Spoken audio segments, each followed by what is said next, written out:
Hello, hello, hello. Alors, d'habitude, je rassemble tout le monde pour faire un homme sur la place publique bergeracoise. Il n'y a plus de homme. Donc aujourd'hui, c'est autre chose qui m'amène vers vous, c'est vous expliquer ce qu'est le mouvement des louves. Le mouvement des louves, comme le nom l'indique, est un mouvement et n'est pas un collectif. Donc, qu'est-ce que le mouvement des louves? Le mouvement des louves, ce sont les papis, ce sont les mamies, ce sont les papas, ce sont les mamans qui se sentent concernés pour les enfants, par le vivant, pour protéger le vivant et les enfants face au protocole sanitaire, notamment tout ce que vivent les gamins depuis 2 ans. Donc ce sont ces papis, ces papas, ces mamans qui sont sur le terrain depuis 1 an et demi, depuis 2 ans, depuis maintenant. Ce sont des gens qui ont été tapés dans les rectorats, les inspections académiques, qui ont été voir les directeurs, qui ont vu des avocats pour faire des mises en demeure, pour refaire retrouver le bon sens à l'oligarchie. Donc voilà, pour protéger nos enfants, tout simplement. Donc voilà ce qui va constituer ce mouvement Louve. Et ces gens-là, là, qui étaient sur le terrain depuis 1 an et demi, 2 ans, eh ben, ils en pouvaient plus. Souvent, ils étaient quatre, hein, quatre par. Alors, ça paraît, c'est à la fois beaucoup et rien. Je suis très. Faites attention quand je parle de chiffres parce que c'est quatre par école, mais quatre dans chaque école, ça fait un certain paquet de noms. On était plutôt des milliers. Un certain nombre de parents qui sont touchés parce que vu les gamins, évidemment, personne n'en parlait. Hein, les mainstream n'en parlaient pas, les médias n'en parlaient pas. Ce n'est pas voulu que ça se sache, tout simplement comme les mobilisations pour les libertés où on aurait vite fait, en écoutant les médias, qu'ils étaient trois échappés d'un zoo, là, trois fous, sur la place publique quand on était des milliers. C'était souvent divisé par trois. Voire par quatre. Donc voilà, c'est la même chose pour les parents. Donc ces parents, ils en ont eu ras-le-bol en fait. Finalement, ils sont fatigués. Hein. Ils ont été avec Boza, avec Guyon, avec Mana, avec Sand. Donc ils sont avec des avocats qui sont soutenus par des super avocats, mais ça n'a pas été suffisant. C'était des coups d'épée dans l'eau en ce sens que personne n'en parlait, ça n'intéressait personne. Enfin, en tout cas pas les médias, et donc toutes ces actions n'étaient relayées par rien du tout. Et voilà, le mouvement est né de là. Il est né donc par respect. L'initiative est venue d'un mouvement, d'un collectif phare. Voilà, de ce ras-le-bol, de donner des coups d'épée dans l'eau, et ils ont décidé de créer eux-mêmes leur propre médiatisation. Parce qu'en fait, on a commencé à s'adresser à des médias qui n'ont pas relayé ou voire qui étaient corrompus, ça a été pire. Donc, ce mouvement des louves est venu amener lumière sur toutes les actions qui étaient menées par les papis, les mamies, les papas, les mamans sur le terrain depuis 1 an et demi, 2 ans. Et donc, pour amener la médiatisation, laissons faire ceux qui savent. Moi, je sais ce que c'est qu'un buzz. C'est pas pour ça que je suis experte en communication. Je ne sais pas faire, donc je laisse ceux qui ont eu l'initiative et l'idée d'aller au bout de mener à bien ce superbe projet. C'est la continuité finalement de quelque chose qui est déjà en place. C'est faire lumière, amener le spot sur les actions qui ont été menées. Donc, comment on crée le buzz? Eh bien, tout simplement, moi j'aime bien pour faire comprendre Zorro. Tout le monde connaît Zorro. Zorro, en fait, vous prenez Zorro sans sa cape au bras de sa chérie dans la rue, bon ben c'est pas Zorro, personne ne sait que c'est Zorro. Quand est-ce qu'on sait que c'est Zorro? On sait que c'est Zorro quand il a sa cape noire et qu'il agit de manière impactante, très précise, à des moments stratégiques et clés. C'est pareil pour les mamans louves. Alors beaucoup m'ont dit ouais le noir, pourquoi le noir? Bon le noir, moi je dis pas super le noir. L'énergie va là où le regard se porte. Je préfère focaliser sur la joie que sur la tristesse. Mais cela dit, il faut bien choisir une couleur, qui n'en est pas une, le noir. Mais du coup, il faut bien choisir d'être représenté par quelque chose. Le noir, ça représentait le chagrin, finalement, le chagrin que nous portons tous, parents qui aimons le vivant et qui sont là pour nourrir les générations futures. Nous sommes peinés de voir ce que nos gamins vivent. C'était pour voilà, incarner ce chagrin par rapport à nos enfants.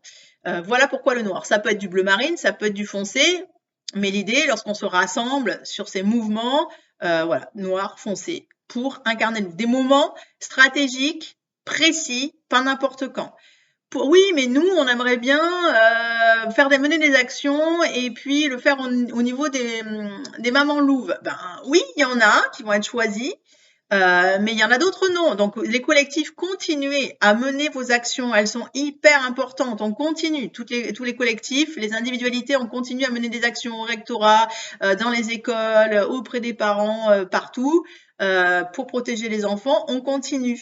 Ça n'empêche rien, mais on le fait au nom des collectifs, parce que dans ces moments-là, on est le loup tout seul. Le mouvement des louves, c'est quand tout le monde se rassemble, quand la meute se rassemble autour d'une action qui a été décidée tous ensemble. Donc là, pour l'instant, il y en a eu 3 actions. Il y a eu le 4 novembre, il y a eu le 13 novembre et il y a eu le 20 novembre. Donc si on vous dit vous en avez eu une action des mouvements des mouvements des louves le 25 novembre, non, non, non, non, non, il y a que pour l'instant le 4, le 13 et le 20, ok? Voilà. Quand il y a un mouvement, on le décide ensemble, de manière impactante, on s'habille tout en noir, voilà, on est au courant. Donc quand on continue à mener des actions individuelles, ce n'est pas au nom du mouvement des louves, c'est au nom des collectifs de chacun. Oxygène Aquitaine, Enfance et Sourire, Enfance et Liberté, Parents atterrés, que sais-je. Voilà, pardon pour tous ceux que j'ai pas nommés, mais on est nombreux. Et c'est super. Voilà. Donc oui, mais les hommes alors, pourquoi pas les hommes? C'est un mouvement féministe. Non, ce n'est pas un mouvement féministe, c'est un mouvement féminin. Et donc là, je vais être un peu raide, mais accrochez-vous. Mais en fait, il paraît que derrière chaque grand homme se cache une épouse invisible qui a permis à son époux d'être visible. Est-ce que ça a posé problème à quelqu'un à un moment donné? Non, personne. Voilà, donc on n'est pas en train de régler des comptes, mais ce que je veux dire là, c'est que le visible et l'invisible dansent ensemble. Il n'y a pas de visible sans invisible, il n'y a pas de joie sans peine. Non, je veux dire, tout ça, c'est des polarités qui s'entremêlent et l'un nourrit l'autre. Donc, c'est pas grave que que les hommes soient dans l'invisible là et à nous soutenir. C'est hyper important, on en a besoin. Je veux dire, pour chaque graine, il faut un terreau. S'il n'y a pas le terreau, il n'y a pas le contenant, il n'y a pas de graine. Donc, un contenant, un contenu, on s'en fout d'être le pot ou d'être la plante. Je veux dire, quel est le problème en fait? Donc, si pour des histoires juste d'ego, on doit faire tomber tout un mouvement qui part du cœur et de l'âme, c'est quand même bien dommage, non? Donc, on fait un gros câlin à son ego et on arrête le délire. Donc voilà, oui, il y a des hommes dans le mouvement des loups, mais ils n'apparaissent pas dans les moments phares, puisque c'est comme si, je vous le dis, Zorro arrive sans sa cape, bah, c'est pas Zorro. Bah, pour le mouvement des loups, c'est pareil. Si on est habillé comme d'habitude avec notre Jules au bras, on est on est dans le mouvement des libertés citoyennes du samedi, quoi. Là, c'est de se démarquer, d'être impactante. Donc, c'est une histoire d'image. Alors que l'homme soit visible ou pas visible, peu importe. Il y en a autant, c'est hyper nécessaire. Et voilà, quoi. Bon, ok. Là-dessus, je pense que c'est bon. Voilà.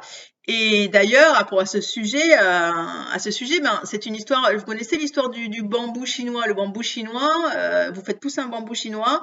Première année, il n'y a rien. Deuxième année, il n'y a rien. Troisième année, il n'y a rien. Quatrième année, il n'y a rien. Cinquième année, il n'y a rien. Vous dites, bon, ben, je me suis arnaqué, hein, le bambou, il est mort.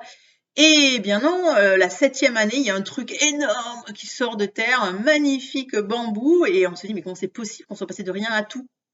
Eh bien, parce que ce qui n'était pas visible, il se passait quand même quelque chose dans l'invisible. C'est-à-dire que la graine, tout ce temps de maturation était vital et nécessaire pour donner ce magnifique bambou. Eh bien là, c'est la même. Donc voilà. Et là, bah, pour une fois, lune, loup, vous connaissez la complémentarité du soleil et de la lune, le soleil yang, la lune yin, et bien voilà, pour une fois, les louves, elles ont besoin de l'éclairage de la lune des hommes, voilà, elles sont ils jouent la partie yin et la partie invisible, mais c'est vital, on en a besoin. Et donc, le mouvement des louves, c'est aussi finalement créer un espace propice, un terreau propice pour que la graine prenne. Toutes les graines que les collectifs ont semées, que les individualités ont semées étaient vitales, nécessaires, précieuses. Toutes les intentions que vous avez posées, c'est pas du vent. Ça a été fait et elles sont bien là, les graines. Mais justement, ben, le mouvement des louves est né pour donner cet espace à ce que la graine puisse enfin éclore. Donc, ce terreau propice, je dirais, ben, c'est la médiatisation, la visibilité de ces graines. Ça va être la lumière, la mise en lumière de ces graines pour qu'elles germent. Voilà. Moi, je crois fortement en ce superbe mouvement qui unit des parents avec une belle sensibilité de cœur et d'âme. Il est tout récent, ce mouvement. Il a 3 semaines, maintenant 1 mois. Donc, prenons soin du bébé. Prenons soin, soyons dans la bienveillance, protégeons, ne faisons pas n'importe quoi. C'est trop facile de détruire de manière rapide et ça serait idiot parce que là, je pense que eh bien, c'est la mise en route de tout ce qui a été semé. Donc, on garde de la foi, on se serre les coudes, on essaie d'agir de manière ancrée, posée et sensée. pour pouvoir créer le buzz. Donc en noir, au nom des mamans louves, quand il s'agit d'un mouvement, quand il s'agit d'une décision prise ensemble pour rassembler la meute, au nom des collectifs quand on agit de manière individuelle, et bienvenue aux papas, aux papis, aux mamies, à tout le monde. Et bien, je vous propose de vous rallier non pas avec le homme aujourd'hui, mais avec le loup, avec le son du loup. Le son du loup, moi j'ai eu un bosseron pendant 15 ans, et il me faisait ça dans le jardin, donc j'ai encore un petit entraînement. Donc que tous les parents, papy, mamie, les gens qui se sentent sensibilisés par ce qui se passe pour nos enfants se rallient avec le cri du loup ici et maintenant autour des mamans louves ensemble.